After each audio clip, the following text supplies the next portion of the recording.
This is Balance of Power on Bloomberg Television and Radio. I'm David Weston. As we wait for the Fed response to those high inflation numbers, the Fed itself waits to get the full complement of governors on board, with 5 nominations still pending before the Senate Banking Committee. Welcome now the ranking member of that committee. He is Republican Senator Pat Toomey of Pennsylvania. Welcome back, Senator. Thank you for being with us. Before we get to those nominations, let's talk about those CPI numbers, because that's all we're talking about today. 7.5%, a top-line number. What's your reaction?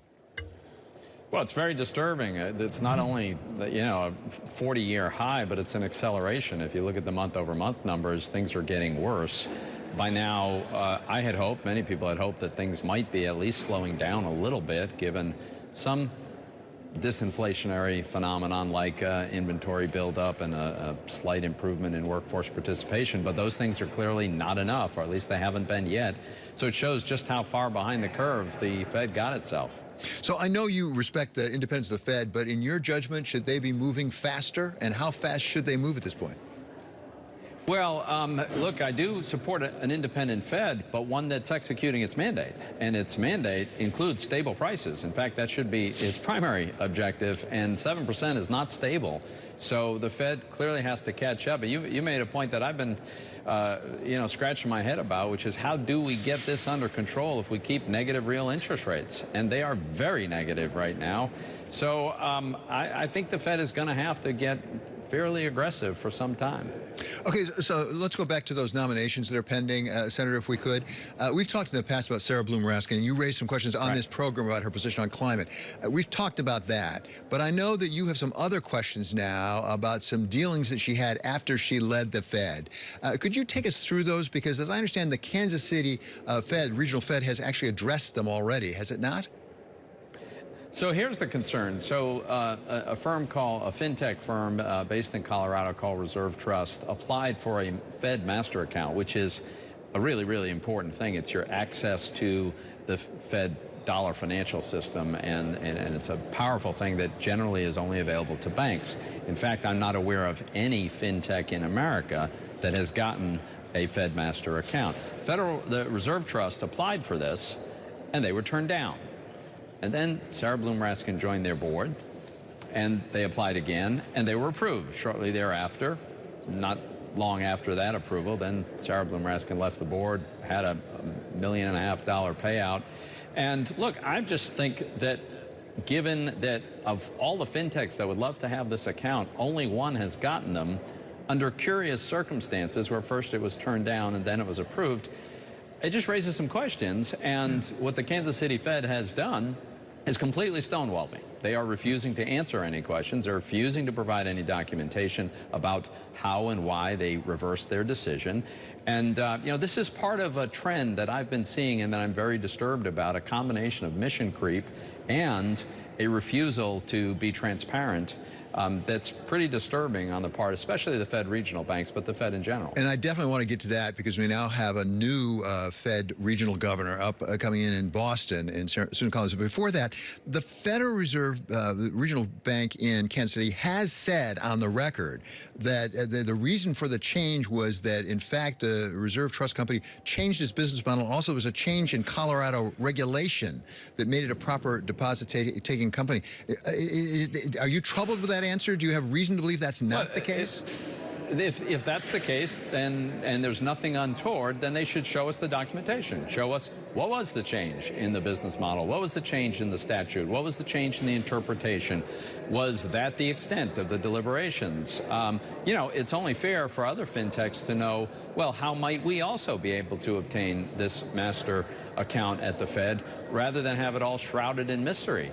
This is one of my concerns. This has been a pattern on the part of regional Feds to deny even Congress, even the Committee of Jurisdiction, basic information. If they've got nothing to hide, then why aren't they revealing it? Are you in contact directly, your staff in contact with the Kansas City Fed? I mean, are they saying we will not give you anything more?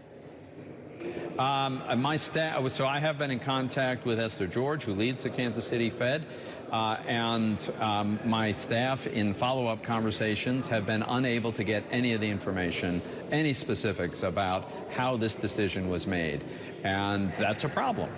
So, Senator, let's go to that broader question. I think you called it mission creep just a moment ago with respect to the regional banks. We've had these 12 regional banks since, I think, 1913, right? Since the Federal Reserve Act was first passed. What do you make of them? Because there was good and sufficient reason, right, to have that, so we had regional, local sort of management and access to the economy? Yeah, so, you know, things changed, right? When they were initially created, they actually kind of managed monetary policy in their respective regions. That ended in the 1930s, so a long time ago, the monetary policy of America was consolidated in a single central bank. And, you know, we're one economy. I think that makes sense. So it does raise the question of really what purpose do these regional banks serve anymore? And one of the things that concerns me is maybe in the absence of having a compelling monetary policy purpose, they seem to be wandering onto other fields that they like to play on, but which have nothing to do with the Fed's mission and its purpose. Things like climate change, things like social justice. I mean, the Minneapolis Fed has even gone so far as the president of the Minneapolis Fed is aggressively campaigning for an amendment to Minnesota's constitution regarding primary and secondary education, and the Minneapolis Fed board has endorsed it. This has nothing to do with their mission. And by the way, they're not doing so great on their day job. Evidence this morning's number. So, Senator, let me, as I say, I'm pretty old, older than you are, but I wasn't around in 1913. But my understanding is part of the purpose was actually regional diversity and input, which is something you have emphasized actually when it comes to the Federal Reserve, that there's an importance for that. We shouldn't have everybody come from the East Coast, for example. Isn't that a value that we should have? And aren't there ways to get that regional diversity without having some of the mission creep? Sure, you could decide to have regional diversity in Fed board governors without them necessarily having served on a particular regional Federal Reserve bank. So you could get regional diversity in a lot of ways. But I do think we should be having a serious conversation about whether they should, for instance, be subject to FOIA. I mean, let's be clear, right? The money that they spend on their own operations comes out of the taxpayer's pocket. Any money that weren't spent would go to the U.S. Treasury and thereby reduce the burden on taxpayers. So it's really pretty outrageous, I think, for them to say, no, the public has no right to know, and Congress has no right to know about the internal operations and how we spend our money and what we're doing. That's a pretty objectionable position that they seem to be taking. So I think it's time for Congress to rethink their role. So rethink it, but I want to try to pin you down here a little bit. If you had your druthers, if you could decide all by yourself, would you eliminate the regional system or would you reform it? So I haven't come to that conclusion yet. I think that's a question that we ought to ask ourselves. We ought to discuss whether there should be some consolidation. Would it be consolidation down to a lower number? What would that number be? I haven't thought that through entirely. Some of this egregious mission creep and stonewalling on basic information requests is relatively recent. You know, maybe there are other ways to deal with that as well. But I don't think the status quo is acceptable. So I have one other question, if I can ask it, and that is there seems to be something of a disagreement within your party between Mitch McConnell, your minority leader in the Senate, on the one hand, and the RNC on the other, with respect to January 6th.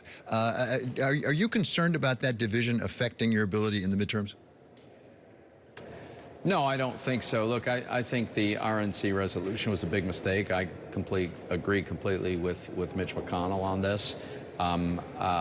Individual candidates will address it as they see fit, and I think we're actually heading to a very successful election.